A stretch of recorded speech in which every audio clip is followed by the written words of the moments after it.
man don't know shit. No. And we are rolling. Yay. Working while I do an interview. That's the way to do it. Hey, anything goes around here, man. Yeah. Really? There's no rules to this shit at all. Oops. No rules except for being dumb. Yeah. Well. K-Man don't know shit, right? That's it. All right. Here we are, man.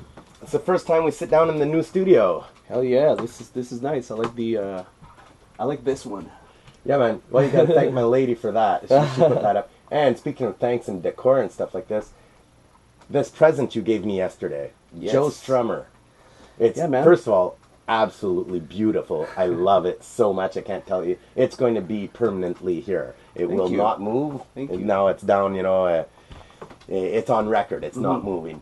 Probably my biggest musical hero. As a kid, living in the country, we had vinyls of London Calling and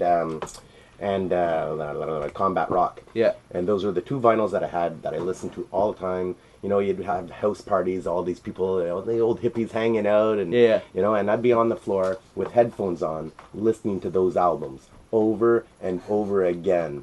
It was, For me was London Calling. yeah. Did you hear about Montreal Calling? Have you heard about this?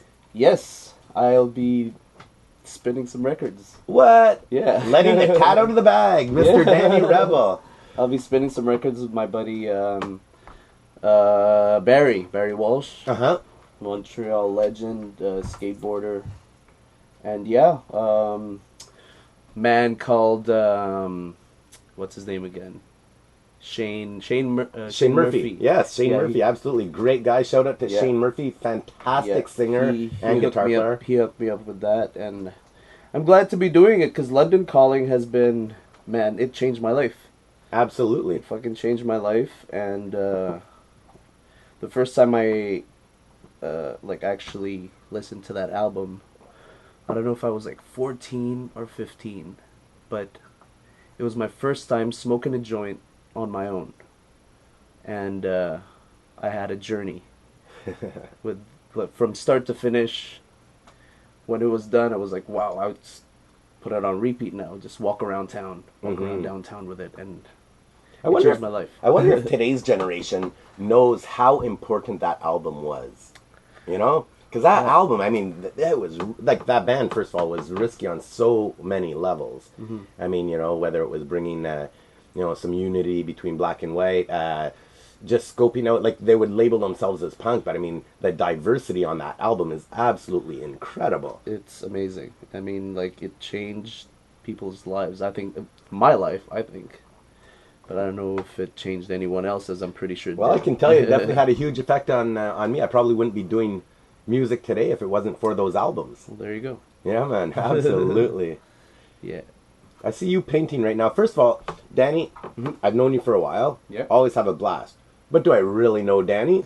Probably not as much as I think I do. I mean, I can tell people what an amazing artist you are. Like painter, it's incredible. And musician, singer, guitar player, and I'm sure that your journey, since you brought up that word before, is absolutely incredible. I mean, you're Filipino. Yes. With some of the best dreads I've seen. 14 years. I answer that every day. It's I'm one sure. of the most... every day I get it asked. And, like, people are like, are you sick of, like, answering that stupid question? Like, is it your real hair or this and that? But it's part of me. It's part of me for half of my life now. It's been 14 years. And Absolutely. yeah. And I was born in the Philippines. My mom left me when I was 14 months old. Okay. Left me from the Philippines to come to Canada to work. And my sister and my dad stayed there. And she basically, she worked her ass off, and she didn't want us to live in the Philippines anymore. She just wanted us to have a better life, Man, that takes some balls. Your mom's got balls. Yeah. Respect. I thank her. I can't thank her enough. Like, even today, like, it's crazy what that woman can do. And and I thank her like with all my being, basically. And yeah, I haven't seen her since I was 3, and then she was like so a little bit heartbroken because I grew up, and then I started calling my aunt my mom, Right, right, right. and she was like, oh well, that's it's part of her sacrifice, that happens, and yeah, and then she finally got the papers together. We came to Canada. How old were you when you got to Canada? I was 6 years old. Okay, so you're talking a 3-year period, right? Yeah. Of separation Well, there. she came back when I was 3 just to visit. Mm-hmm. Yeah. Wow. And then yeah, that takes some serious courage. Yeah. I mean, she probably didn't know anybody. Going to another country, setting up. Maybe she had some contacts. Well, she had my aunt. My aunt was the first one to come here. She was like the first generation to come here, and she's like, I'll do the same. Like, why not? Like, since you guys are going there, I'm like, might as well do it with you. And she did it. Like, I can't think. I wouldn't have what I have today. Yeah. If she didn't do that move. It's crazy. I mean, the whole immigration topic in general. I mean, it's people's lives. Yeah. And I just find, like, whether it's in the news, social media, or politicians talking or whatever, it's just, so, they throw it around, immigrate. I don't find there's enough of the people behind those stories. You know what I mean? Like, it'll be like, three sentences in a tweet, talking about immigration. Yeah. Or these people are those people, and all this kind of thing. But I mean, we're talking about humans here and families, and I just like, your mom being that courageous, like, just I can't even imagine just leaving my family to give them a better life. It's such a huge sacrifice, and then going to another country, knowing that the faster I set my stuff up, the faster I get back together with my family. Yeah. So that's an incredible, pressure. I couldn't even fathom my that. my dad helped as well, but like he stayed there with us. He took care of us, and he was doing his thing. Mm-hmm. And my dad is the reason why I got this talent, I think. Okay. So, painting. Painting, yeah. He was back home. He was the he used to do the backdrop of the stage on the town festivals. Okay, yeah. Yeah, he used to do that, and he did murals in our own house. Like, I just watched him. He didn't teach me. I just like kind of just the presence of art. Yeah. Yeah, he also did bootleg shirts back home, because people couldn't afford to go. I mean, they could afford to go to the city, but they couldn't afford the T-shirt. Mm-hmm. Like, I don't know, for example, like Chicago Bulls or something. Right. And some guy in town was like, "Oh, can you make me a Chicago Bulls shirt, like a bootleg one? Because I can't." This so actually my dad did it. This actually explains so much, though. Yeah. I mean, you're carrying that flame. I've seen you make T-shirts. Yeah, exactly. Yeah. Was your family all musical as well? I mean, yes. You're a fantastic singer. Okay, Thank you, first of all, thank like, straight up. I mean, I didn't just by chance put a guitar, over there in the corner because maybe we can get you to sing something in a little while. You know what I mean? Yeah, I might have to bribe him a if little you get bit. me drunk. But, you know what? If you look behind you, there's a bar there, and we got bongs to the right of us. I think Okay. we just like to cover all our bases around here. And Django's definitely in. You're prepared. You do know shit. Don't let the cat out of the bag, though, right? But yeah, like, what about music in your family? My dad did. He played guitar. He sung, and my mom as well. But I mainly got my talent, I think, from my sister. Really? Because she was. Because when I was younger, I mean, even when we were in the Philippines, she was singing already. She was. We had this thing called -1, is where it was like a single. Okay, it was like on a cassette. It would be the song, and on the flip, there would be the instrumental, and she would sing over the instrumental, and like that's it. Like, everyone would say, "Hey, give me a sample." So it's like, let's pop in the -1, and she would sing in front of everyone. Amazing. And I watched that, and I fed off of that. And when we came to Canada, she was doing like singing competitions, and I would be always there watching her, and I'm like, I want to do something, but at the time I wasn't that musical. I was more into arts. Mm-hmm. So I was like, hey, where could I join like I don't know, a drawing competition or something? Why don't you guys, you know? So I'm a little bit jealous, but you know, I thank her for that too. Like, and she got me out of my bubble with, because one of my first my first CDs was I posted it the other day. Busta Rhymes, When Disaster Strikes. Uh-huh.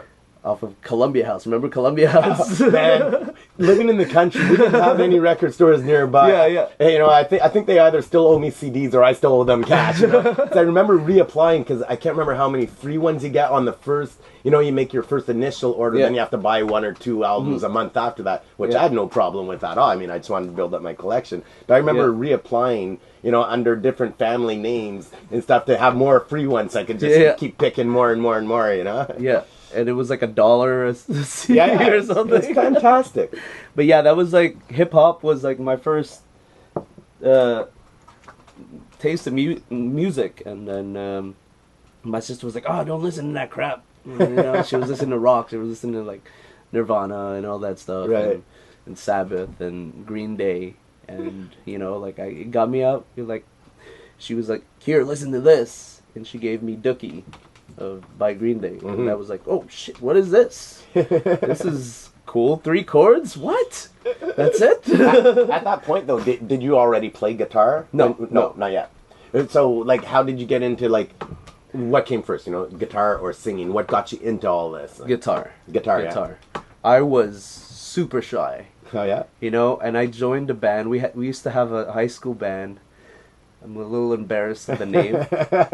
But I was in the band with Phil Cowett, which is the bass player of Danny Rebel Yeah. and the KGB. That's it. Wicked guy, another brother. And we started, like, it was more like a pop punk, like skate punk mixed with, I guess, a little bit of ska, but more like in the veins of Suicide Machines. Uh-huh. And yeah, and I have a hard time picturing that. It's funny because, I mean, I've known you as a reggae singer. Yeah. You know, since I've met you. well, it's part of history, man. Well, absolutely, absolutely. I mean, you know, draw your inspiration from everywhere, right? Yeah, and I bet you some of those, you know, the inspiration of those old, you know, punk and rock albums, I bet you they kind of find a way into your reggae here and there every once in a while. Oh, for sure. And I mean, like I said, I'm a little bit embarrassed by what we did, but that's what we started there. You know, like that's I don't regret a thing. It was so fun. Well, see, without those things, I mean, like, you know, we're talking about journey. It's, you know, one of the stones on your path that got you to be doing what you're doing right now, I imagine. Yeah, exactly. That's cool. So what are you painting there? I'm painting the Beastie Boys with Run DMC.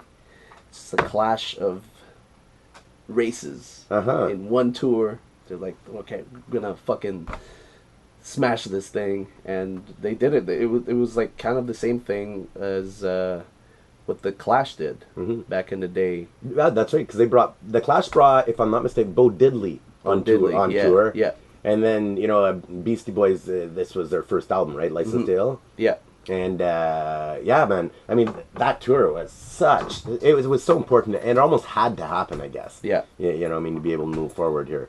But, man, imagine going to one of those shows on that tour, how much energy all those boys would have. I was still a baby, so I wouldn't... Oh, man, I wish... I mean, sometimes I wish I was born... I had my teenage years in the 70s or something like that. I think I was... Because most of the music that I listen to nowadays is that era of music, 60s, 70s, and early 80s. Why do you think it is that people keep going back? I mean, like, you know, 60s, 70s, 80s, and, you know, people are always like, that era of music is, you know, it was amazing. And one of my buddies was telling me that it has something to do with, you know, digital technology and how easy it is to record in this. And, you know, they didn't necessarily go through the screening and inventing process, you know. I think music was more real. Mm-hmm. That's what it is. You know, like, people didn't think too much about it. Just like, okay, this is how I feel. Bam, record. Yeah. You know, it's more natural. It's more ital. Yeah, that makes sense. That makes sense. Yeah. Yeah. I love your paintings. A lot of people have been talking about it, and one of the cool things that I think is I don't know that many artists that are able to live off their art. Yeah. Whether it's music or painting or whatever your art may be. I always find like these days people tend to do one or two things while maintaining the stability of a job, because it does come with a certain insecurity or risk at some level. Yeah. But man, props to that, because right now you're totally living off your art. Yes, I quit my job last year at around this time of year. Congratulations! Right now I need that party hat and stuff. I'm not gonna say it's easy. There's still some days where like, oh shit, nobody's buying the art.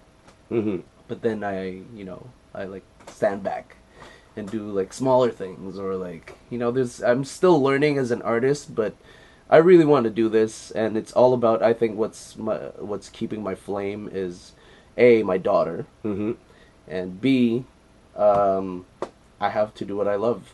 Like, I don't want to be fucking 60 and full of regret and I should have done this, I should have done that. I have to, man, we only have so little time in this planet, I think.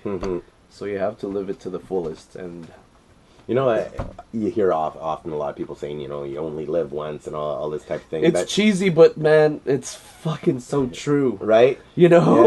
It blows my mind. I see a lot of people like, and it's fine, it's not a judgment whatsoever, but I mean, all my artists or musician friends, like they're out there always, not sleeping a lot, after work, jamming, or just working on their projects, or going on tour, trying to find that balance of survival and being able to do it, but always pushing. And then I see people that even if they're family people or single people or people in couples and stuff like this, that go to work during the day, and think of what restaurant they're going to go to at night, or what they're going to make for supper, watch TV, go to bed, start over, maybe take a vacation once a year, maybe twice a year if they're really doing well.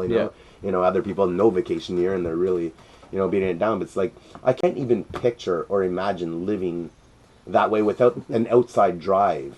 It's just it's something I can't even comprehend. Yeah, I mean, I had to give it a try, and all my friends were there to support me, and they're still supporting me right now. Even some people I don't even know that much, they're like, yo, you should do it, Yeah, man. And I did. And also one of you know this too, I'm sure it hit you the same way, but it hit me this way. Like when Brian left, he was like my main thing. Like I wanted to, he told me like, dude, you only have so little time here. Just do what the fuck you think is good for your life. And I imagine, just let me pause there for 1 second. I imagine a lot of listeners that know us know who we're talking about, Brian. Brian is one of our brothers in our musical community. I played in a band. He was drumming in K-Man and the 45s for a very, very long time. One of our brothers, he passed away of cancer.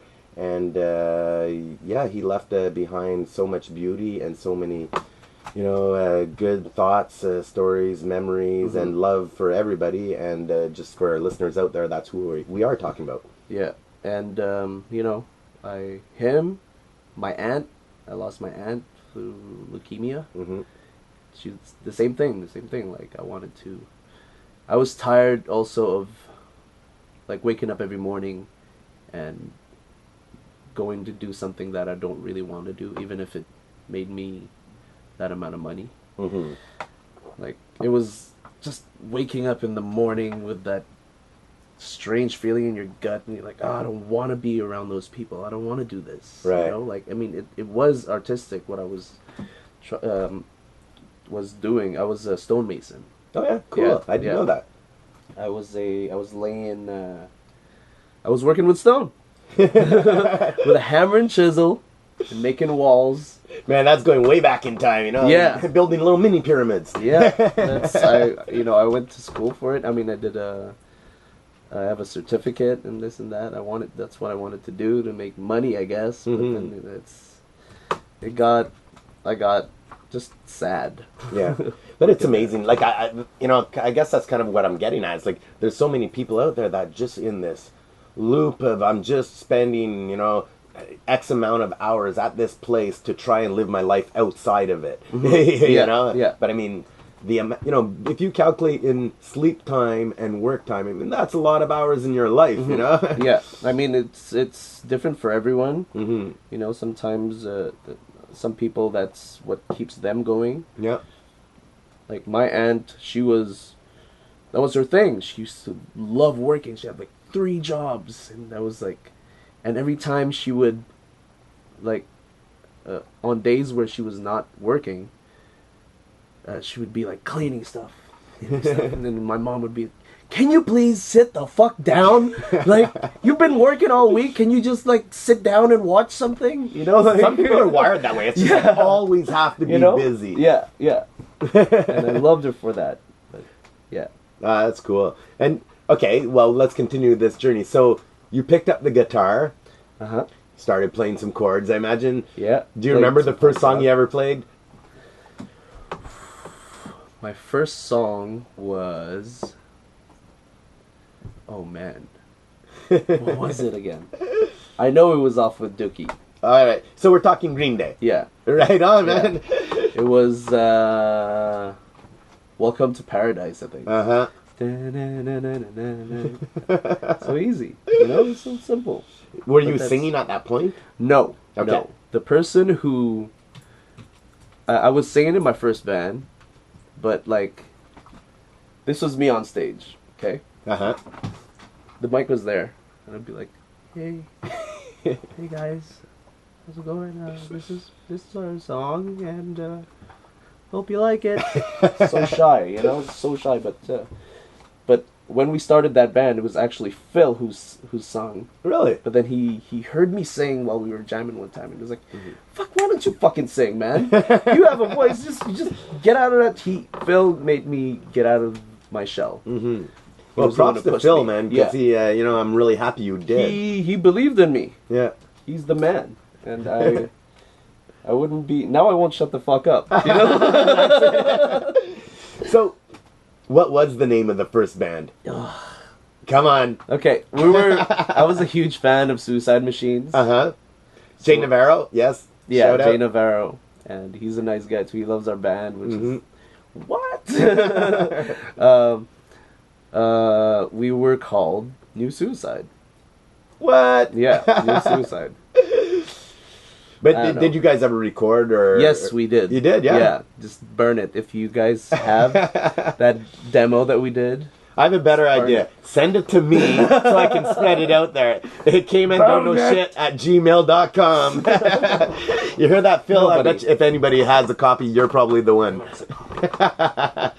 And then, okay, so you had the New Suicides going on, and then what was the evolution after this? Like, I'm trying to see what brought you to be Danny Rebel. Okay, it was New Suicide, and we were playing at Lex. We were playing at Lex with these 2 other bands. There was Adrian and the Uglies, and Pelvic Thrust. We always played around downtown area. We played at El Salon.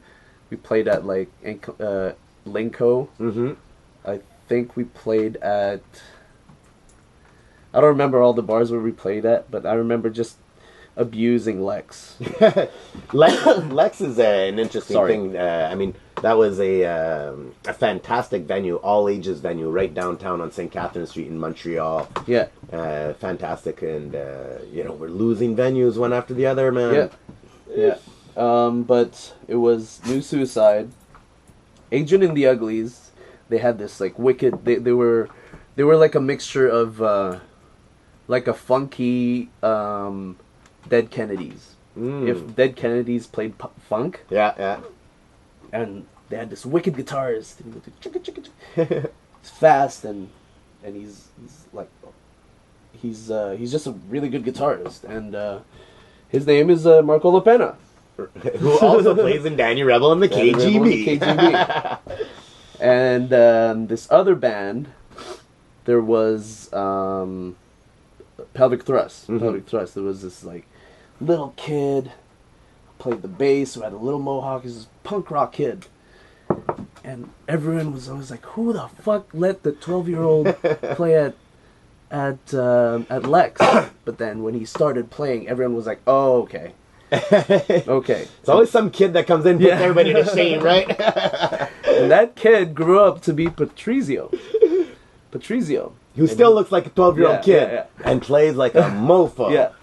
And Patrizio, but he's not in the band right now, but he'll always be part of Danny Rebel and the KGB. Mm-hmm. But that's how we started. Yeah. And Liam, we just picked him up.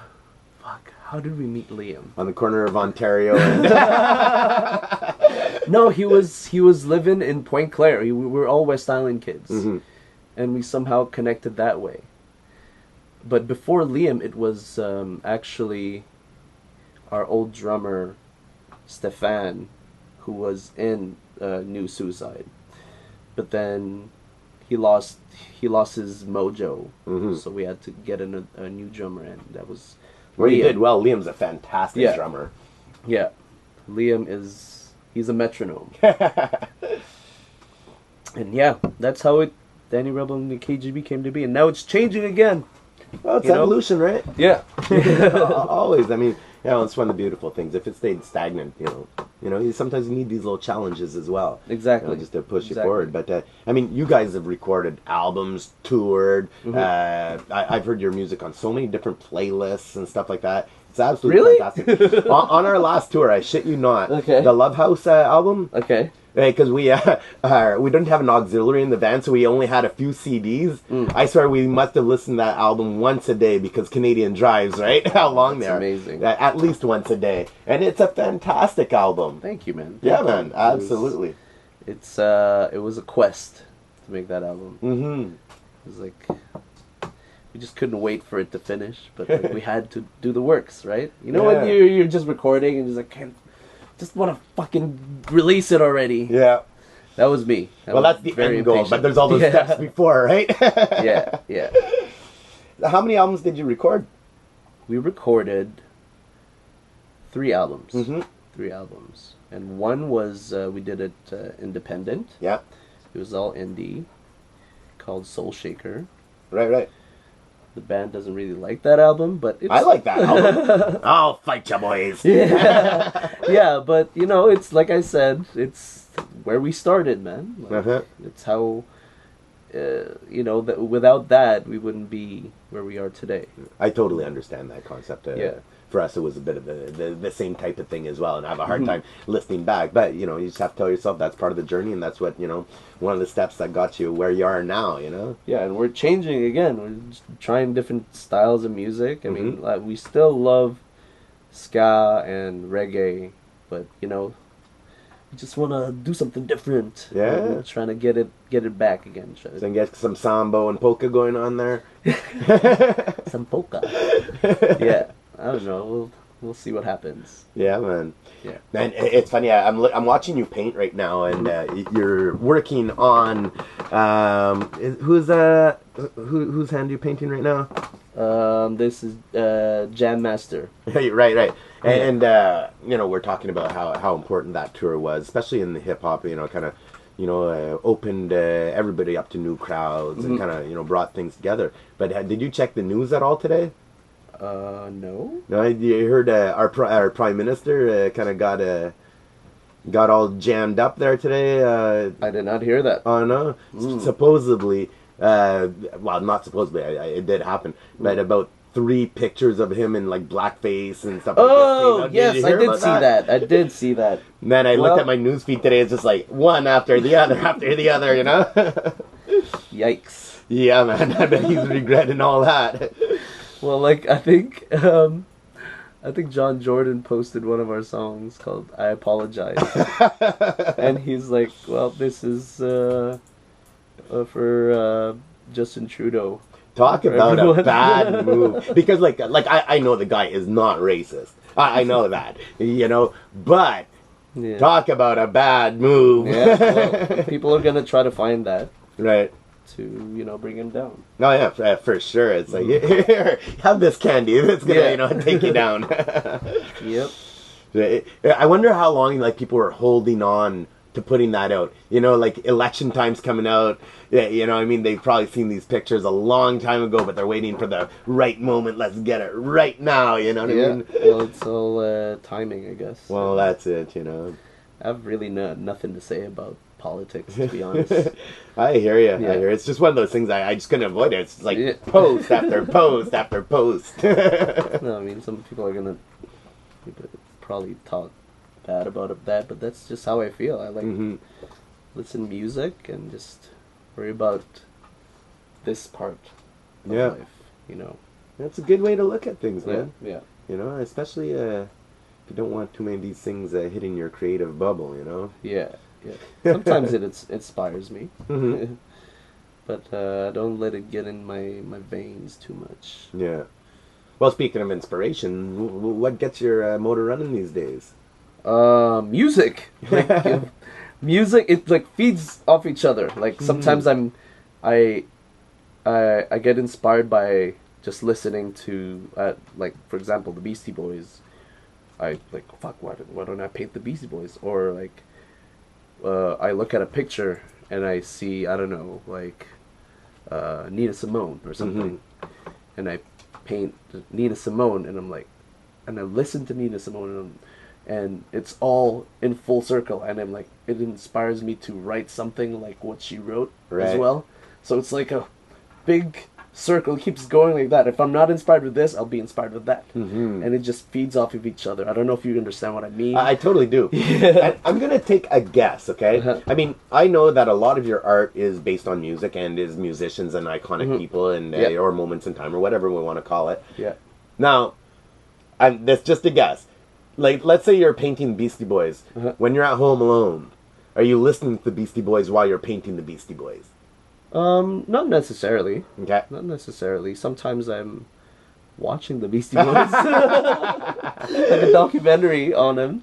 But like, no, it doesn't necessarily have to do it. If I feel it, it actually helps. Right. Enhances it. But like, lately I've been watching some documentaries while I paint, like music documentaries. Oh, and yeah? It helps a lot. Yeah. But not always related to the band that Not person that necessarily. you're painting at that moment. Sometimes. Yeah. Yeah. Because I could see that happening really easily. You know, I mean, just Yeah. getting right in on it. It definitely helps. Yeah. Yeah. Yeah. No, it's great, man. It really is. So, you've like once you guys got your 3 albums out, you guys have toured like quite extensively. I mean, you know, I've seen you playing all over. I mean, Canada is huge, and you played pretty much coast to coast, right? Yeah, we played Canada. We played a little bit of the States in a mini tour. But it's we slowed down a little bit when my daughter was born. Right. You know, and that was the thing I had to do. You know, at the time. For sure. I mean, that's not time wasted either, right? Because you're still doing stuff, man. Yeah, exactly. And your daughter, man, I gotta say, this kid, I've met this kid, and I saw one of the coolest videos, musical videos ever, and it involves your kid. Yeah. I will try to find it on YouTube after and kind of splice it in there. I might steal a little piece of this, all right?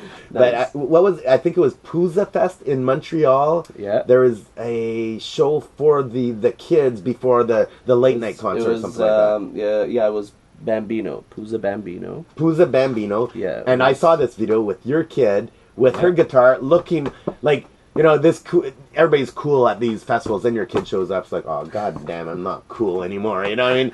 She was the coolest kid in the world, singing with her dad. And how old was she at the time? She was 3, man. Man, she was 3. That was it the first impressed time. the hell out of me. And she's been doing it, this is her 3rd year now, doing it. Oh, really? For Pooza Bambino. And she's just getting more, like, this year she was a little bit shy. The year before, she was, like, really shy. But the first time she did it, she, like, leaned on it. She didn't give up. You know? Like, she strummed it. She was there with her ukulele. And that was probably the proudest moment of my life. I'll brag about it for the rest of my life. That's why I got it tattooed right here. Oh, shit. I don't know if you guys can see it. Like, oh, that's beautiful. you know? Oh, it really is. I mean, you don't need a tattoo to remind yourself what. Your kid's got know? a good attitude going on too, man. Yeah. You know, she said to me, I met Danny. He was just passing by in his car, and his daughter was in the back seat. Yeah. And Danny painted the artwork for the Stand with the Youth album that we put out earlier this year. We did. And your daughter was in the back seat and says, "Oh, it's you. It's because of you I had to stand up that whole time." Because she was the model in the painting. That's it. She had her fist. She had her fist in the air. Uh-huh. And I was like, you know what, Kai, you don't have to stand. I'll just take a picture of you with your fist in the air. I was like, okay, Daddy. It's hilarious. She's the cutest, and oh man, I'm super proud of her. Mm-hmm. Right now, it's just dealing with her self-confidence, of course. Right. Well, how old is she now? She's 6. 6. Yeah. You know, they're going to go through all these phases and stuff, but I mean, that's the cool thing about kids. It's what they can get over as well, Yeah. you know? Yeah. It's just, you know, I have trouble sometimes telling her to be like, oh, you have to believe in yourself. Mm-hmm. But she's so like me. You know, Right, like right. I see myself in her and she's like, oh, I'm not good enough. What if people are not gonna like it? I'm like, Where does this pressure come from, right? Yeah, right. You know, sometimes they're like, I think most kids probably go through that at some point, you know. But it's like, where does that even come from? Like having to be the best, you know, or you know, I mean, in the positive and negative way. You know? seeing other kids do that. You know, like when her thing last year was she was crying because she couldn't do the monkey bars. She's like, Right. I can't do it, Daddy. I can't do it. But you can't just be good at it in the snap of a finger. Uh-huh. And she's like, okay. So she like practiced snapping her finger. So she thought that, you know, she's smart, man. Like Yeah. she thought that if she learned how to snap her finger, she would be better at the I love the bars. concept. I'm going to work on that and test that theory out, because maybe she's onto something that I don't know, you know? Yeah. It's like tomorrow I'll be able to play some weird scale, you know, on the guitar. But, all right. No, but it's amazing. Mm-hmm. She's very smart, and but she's killing it. She really is. Like at the end of this year, or school year, her teacher was actually like, "Yo, hey, you guys are doing a good job. You know, you don't have to worry about a thing. Kai's doing great." That feeling, that being said that to you as a parent, is probably the best feeling. I'm like, yes. Right. I mean, Awesome. what's more challenging in the world? Yeah. You know what I mean? Like, I think everybody innately wants to do well for their kids. Mm-hmm. You know what I mean? But it can go south really easy as well, for sure, you know? For sure. Like, a lot of people are saying, oh, just you wait, she'll be a teenager, blah, blah, blah, blah. Right? But, you know, I think she'll always be an angel, I think. Uh-huh. You know, we'll see.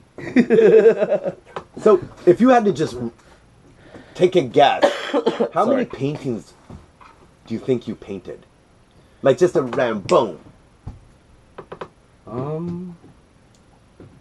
I don't know. About maybe... Wait, I could tell you right now. I could check on my Instagram. Because the reason I ask this is that you always seem to be working on something. Yeah, Like, non-stop, man. I have to. Well, that's it, right? I have to, and you can't stop me. You know.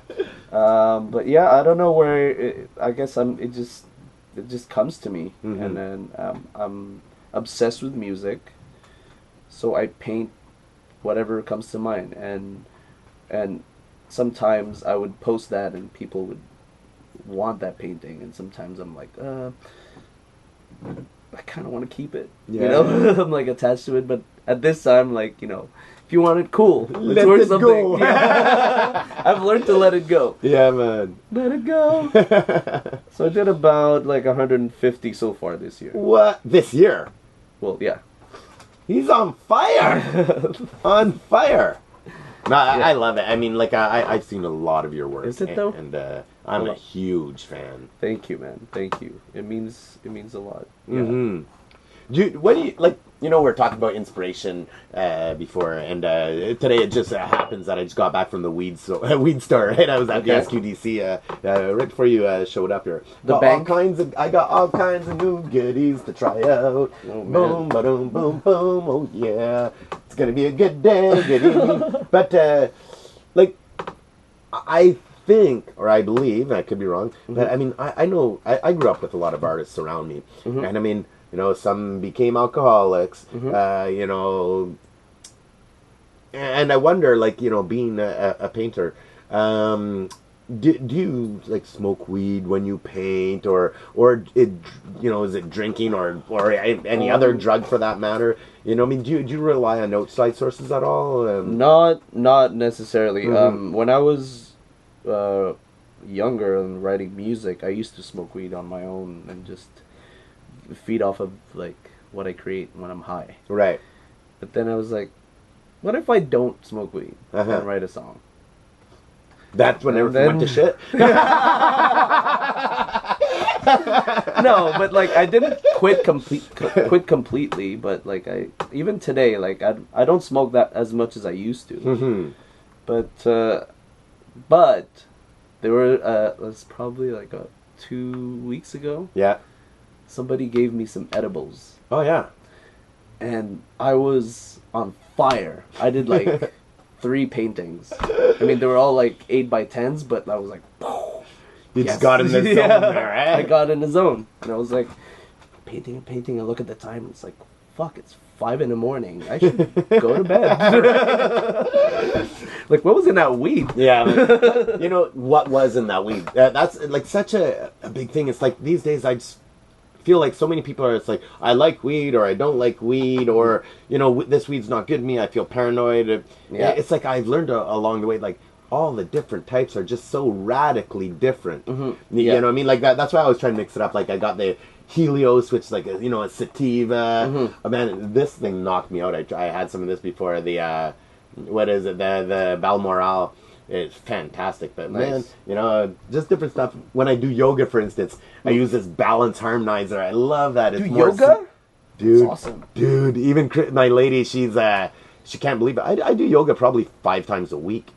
Like, seriously, I have the weirdest workout, but I love it. Nice. Yeah, it's 3-stage workout. First of all, I smoke, you know, some good CBD, but with THC weed, right? And then I'll do yoga. I just like, you know, YouTube channel I follow. It's called Yoga with Adrian. I like it, you know, and I do that in the living room.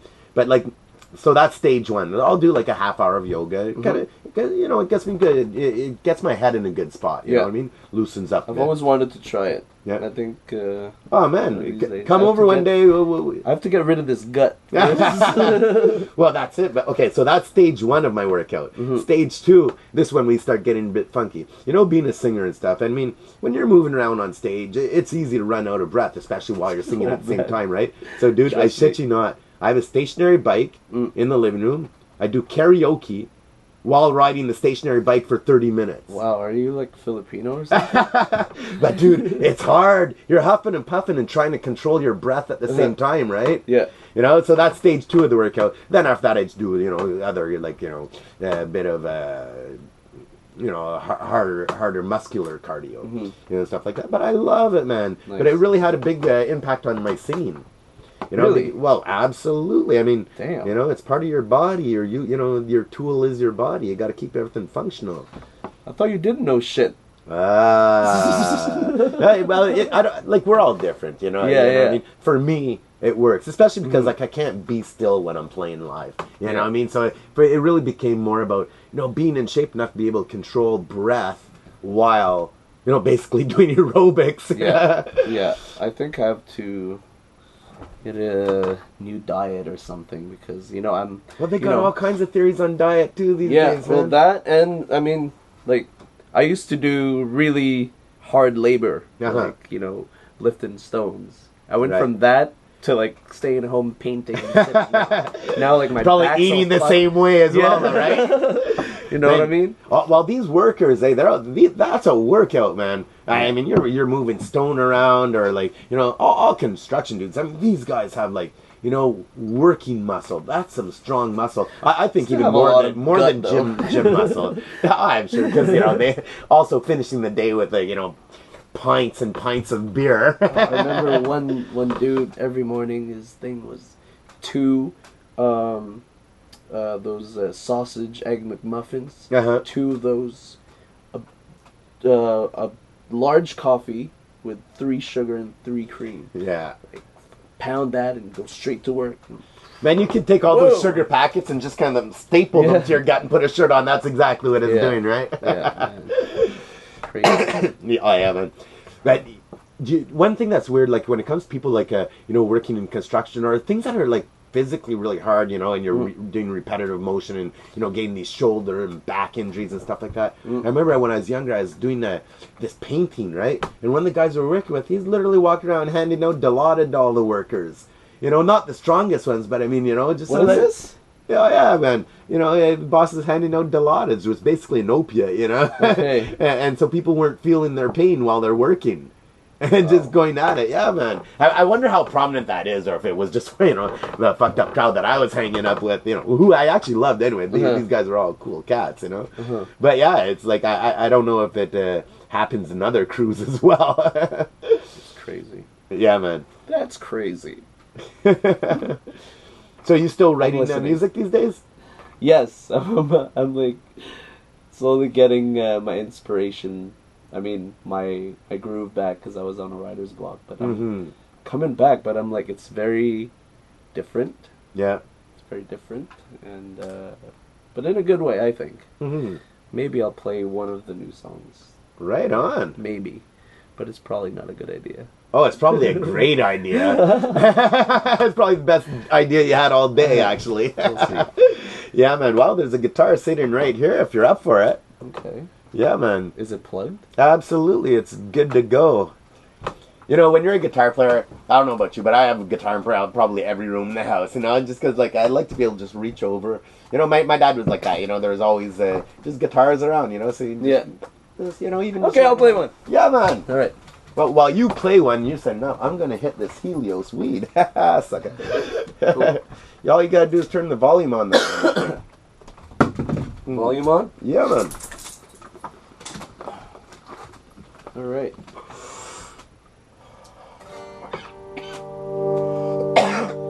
Yeah, man. How close should I be with them? Just, it's picking it up. It's all good, man. Cool. Yeah, this podcast, I mean, it's also a mic just on a lampshade holder, you know what I mean? It's great. Well, this one's a brand new song. We play it. We shouldn't play it as much, though. Shouldn't abuse it because we haven't even recorded it yet. Nice. Premiere me this shit. But it's called We're All Going to Hell.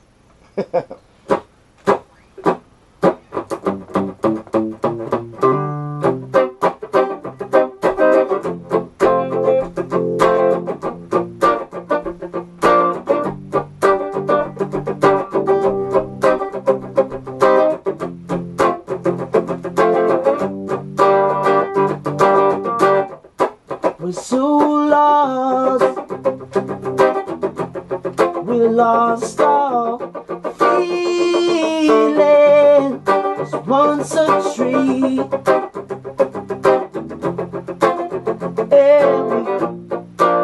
let me rewind. Sorry. DJ Wagner! All right.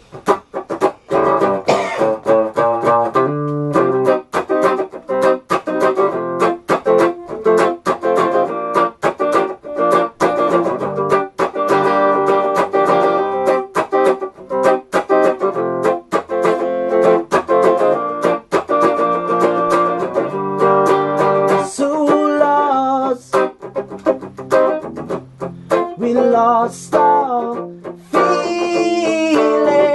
We were once a tree, and we're guilty and we burn it with a match and gasoline. And we walk with no remorse and with ease to go to sleep. Go to sleep.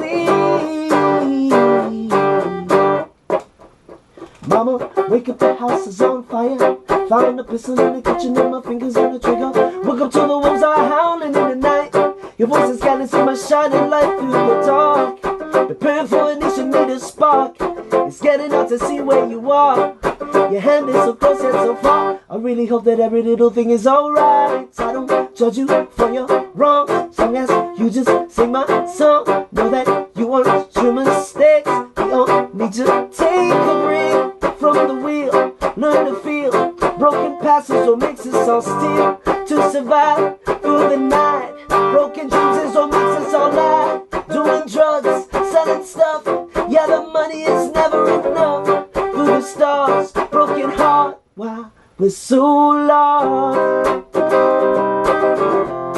We lost our feeling.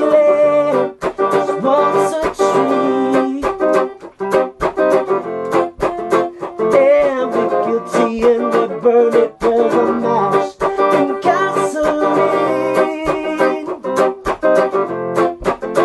And we walk with no remorse and with ease to go to sleep.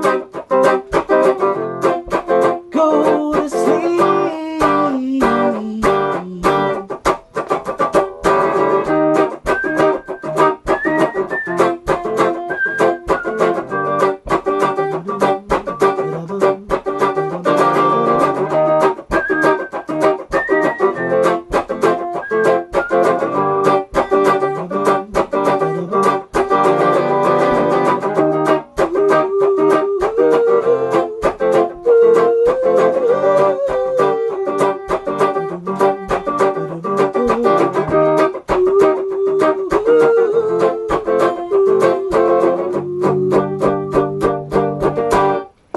We're so lost. We lost our feeling. There's once a tree. And we're guilty and we burn it with a match and gasoline. Oh, and we walk with no remorse and with ease to go to sleep. Go to sleep. Yeah, man. Wow, Django, like it. He went over and started licking your arm while you're playing. Thanks, Nice. Django. Wow, brother. There he is. Unreleased, Yeah. live Live and unreleased. on Cayman Don't Know Shit. Man, Yeah, man. your Yeah. voice. You know, it's cool because I've known you for quite a while. Sorry, I had my eyes closed for a while. Yeah. snapping out of it now, you know. But yeah, I've known you for a while, and you're singing, man. It's Thank just you. like, you know, I've seen the progression. Like it was good from the start. But Yeah. I just see where it's going, and man. It's blame it on other artists, I guess. Mhm. Like all the artists from the 60s and 70s. I want to be like them, like Otis Redding, fucking, you know, all those guys. Sam Cooke. 3. All of them. Okay, 5 singing influences. Delroy Wilson, Dennis Brown, Otis Redding, Sam Cooke, and Oh, the 5th one's hanging. Sam Cooke and Curtis Mayfield. Shaman. Yeah. Wow. Yeah. No, fantastic. Fantastic. Thank you, man. Danny. It's unreleased. You're a king of a man. Thank you so much for Yeah. being here and hanging out. Tell the people what's going on, what's coming up, what you up to. Okay, so next weekend on the 28th of September, we're playing with a band called Cayman and the 45s. Oh, I shit! don't know where that. What is that? Oh, in Boucherville. Boucherville. Yes. Yeah, the 28th, and with the Slums. Mm-hmm. We also got. We're playing 2 dates with the Planet Smashers. One in Ottawa, the October 4th.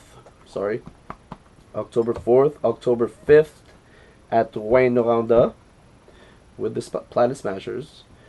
Also, they just announced it earlier today. Danny Rebel and the KGB will be going to the States to play the Supernova, to What? do the kickoff kickoff party. That's which gonna is- be sick, yeah. man. Yeah, like last year I went alone solo, and that was one of the best experiences in my musical Yeah. journey, I guess, because I get to hang out with all my heroes, basically ska heroes, or reggae heroes. Yeah. Wow, man. Well, look, I'm just happy to know you, and I'm happy to have you here, and I'm happy to know that you got Cheers. all kinds of cool shit coming out. Check out Danny Rebel and the KGB. KGB. KGB. Peace out, guys. Peace. Hey. Boom! Came and don't know shit.